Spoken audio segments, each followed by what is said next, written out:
zahtjevan i naporan put koji ste vi uspješno savladali. Hvala domovini vjeran.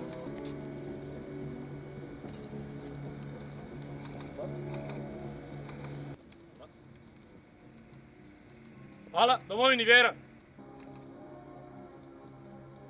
Hvala domovini vjeran. Ratnog zrakoplovstva broj 594. Broj 595.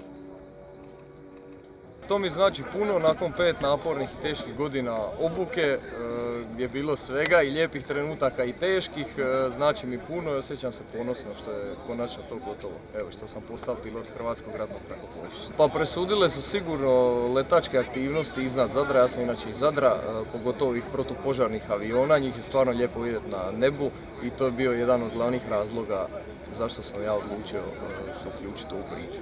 Od malena u biti ja sam htio letiti, pa prva ideja bila mi ta civilna i krenuo sam to, završio jesam.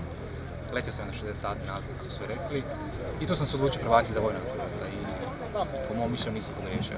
Evo ja već radim preko 20 godina, tako da mi to njima stoji isto minimalno toliko, da više vremena i puno rada.